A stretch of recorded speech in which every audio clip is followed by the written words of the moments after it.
What happens if a ship falls into a big whirlpool? Whirlpools, how dangerous can they be? How deadly are they for human beings? How destructive are they for vessels? Can whirlpools suck ships, boats, or even barges in? Or do they pose a danger only for human beings who fall into them? In these shots, you can see how the rafter Steve Fisher got sucked in by a powerful current that the athlete had the bad luck to encounter when descending the Congo River as part of a Red Bull-sponsored competition. Fisher, a world-class athlete, had a run-in with the mighty rapids of this African river, yet this was not among the most dangerous whirlpools that exist on our planet, and far from the most dangerous whirlpools that are theoretically possible. Don't try at home what one of the world's top rafting pros barely managed to escape from, and that was even with the help of others. There are whirlpools much more dangerous than along the Congo River. Some of these vortexes in the water pose a threat not only to people, but even heavier objects. A boat? A yacht? A ship? A barge? Even giant vessels can face destruction if any of them, separately or together, are sucked into one of these real aquatic monsters. But let's start by taking a look at whirlpools themselves, at what they are, how they arise, and what real danger and destructive force they pose. No, not like that. Whirlpools are not specially stirred up by anyone. Rather, they form on their own due to internal processes. Currents in a body of water collide and merge, and thereby they create circular flows that are made stronger by the turbulence, as if the water's being turned inward.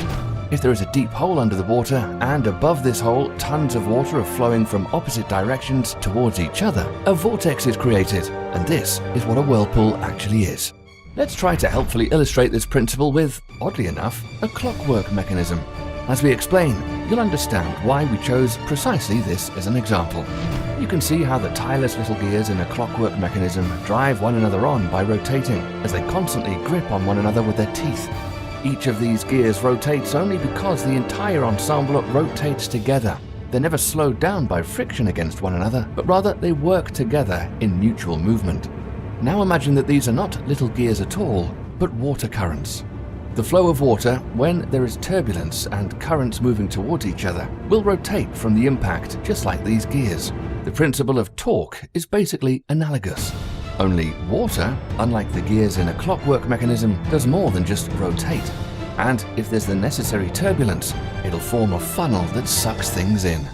Thus, for a whirlpool to arise in nature, we need the following: a sufficient mass of moving water, the presence of currents moving in opposite directions within this mass, and a pit that's deep enough to generate a flow that swirls inward.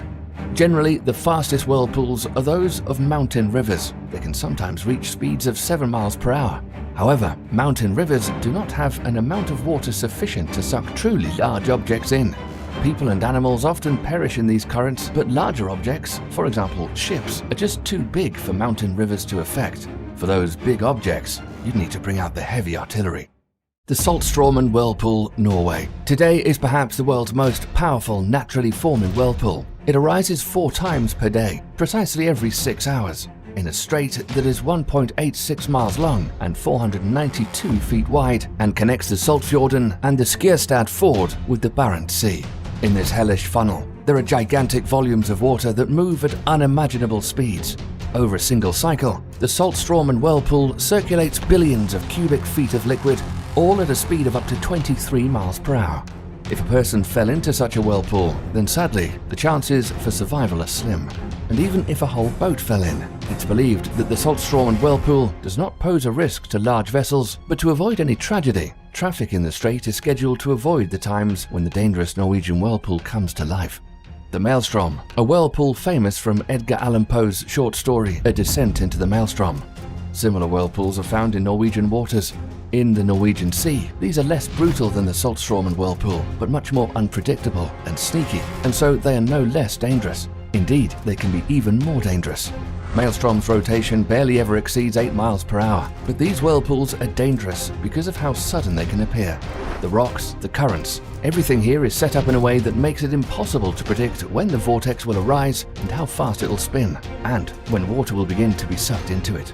Maelstroms, just like the Saltstraumen Whirlpool, can form several times per day, but there's no rhyme or reason to their formation.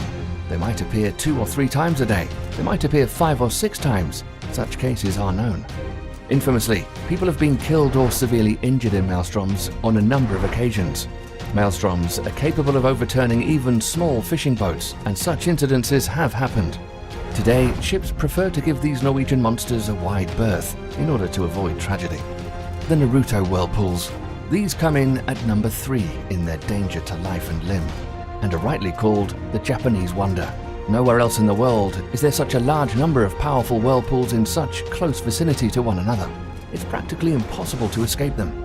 If you break free from one, you immediately fall into another. These vortexes spin only in the Naruto Strait, under a bridge close to the city of Naruto. 3 or 4 whirlpools can form at the same time, on average every 6 hours. The average diameter of each of the Naruto whirlpools is 50 feet, but the diameter constantly changes depending on the frequency and intensity of the ebb and flow in the strait. The peak activity of the Naruto whirlpools occurs during the spring flood.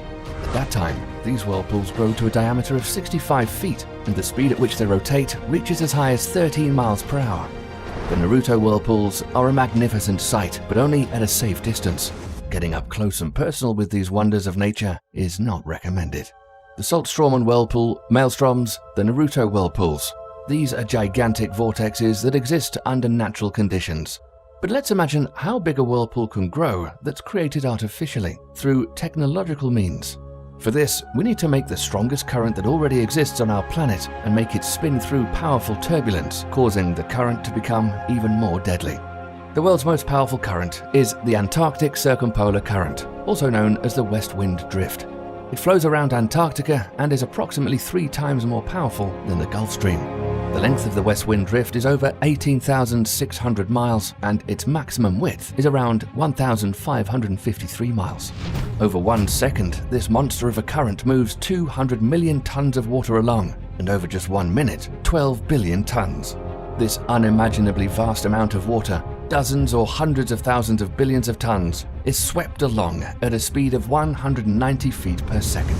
Now, if we exploded, say, a few 20 to 30 megaton atomic bombs around the perimeter of the West Wind Drift under the tectonic plates, then due to the holes that are formed in the oceanic crust, a whirlpool will be created that's 5 to 10 times faster than the raging river current that swept Steve Fisher along.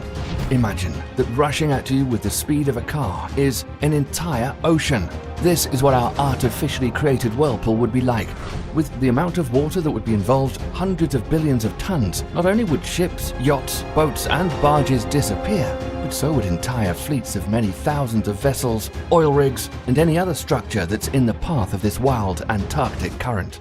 In addition, as a result of such a catastrophic development, currents and even the sea level could change all over the globe. We'll return to artificially created whirlpools shortly, but for now, let's turn away from these horror stories and back to reality, and to our champion athlete, Steve Fisher. Do you see how hard this was on the extreme athlete? Fisher later said that he nearly drowned and that it was a miracle that he's still among the living. He was saved by the fact that he had an air cylinder with him. Underwater, Fisher was able to continue breathing with it for about a minute, and then he was pulled ashore. Fisher's many years of experience in the sport and high level of qualification was still not enough to save him from a run-in with this fast-moving river current.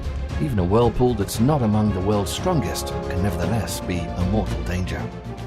And now, here's a real example of an artificially created giant whirlpool that turned out to be thousands of times more dangerous than that one in the Congo. 7 a.m. on Friday, November the 21st, 1980. A team of drillers from Wilson Brothers Corporation was prospecting for oil underneath the bottom of Louisiana's Lake Peño. However, under the lake bed was an old salt mine, and the drillers did not take this minor detail into account. During the drilling, a hole was punched into a shaft in the old mine at a depth of around 1,300 feet. What happened is something that no one could have imagined. The water plunged down into the space that had opened up, instantly demolishing the walls, vaulting, and supports of the mine shaft. On the surface, an enormous whirlpool formed, 180 feet in diameter, and it destroyed a tugboat, a drilling rig, 11 barges, a whole island with a botanical garden on it, dozens of trucks, and even several houses. Luckily, not a single human life was lost. A whirlpool of such immense power could easily pull the legendary Titanic to the bottom, as that ship's mass was several times smaller than the total mass that the artificially created Lake Peña whirlpool sucked in. The most surprising thing about this incident is that the video of it has got a lot of likes on the internet, and only because, luckily, not a single human life was lost. Is there any chance that a person aboard a ship could survive after being sucked into such a mega whirlpool? To make it out alive, you'd need a seriously strong capsule that could withstand the water pressure of many tons, and in addition, there'd have to be a large amount of air in the capsule.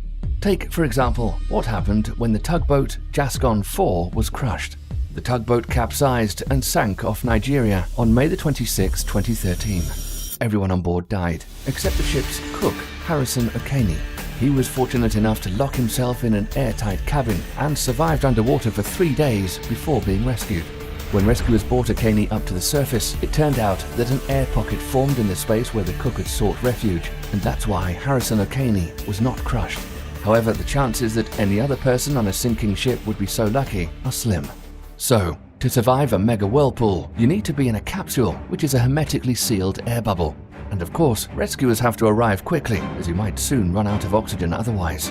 If there is no hermetically sealed compartment with an air pocket, then the many tons of water around you will do their work. They will instantly crush the space itself and everyone inside of it.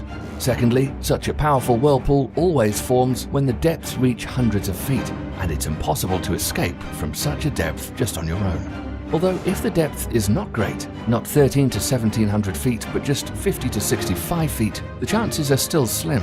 A person would have to have an incredible level of physical fitness to swim up from under 50 or 65 feet of water. For an ordinary person already at a depth of 10 feet, due to the water pressure, the diaphragm is unable to expand enough for the lungs to fully fill with air. All in all, whirlpools are no joke. It's best to avoid them, even the smallest ones. After all, even gentle little whirlpools can grow stronger at any moment, leaving even experienced pros unable to get out of them. That's all for today. We hope you liked the video. Don't forget to tell us your suggestions for future topics in the comments. If we choose your suggestion, we'll mention you in a future video. Thanks for watching.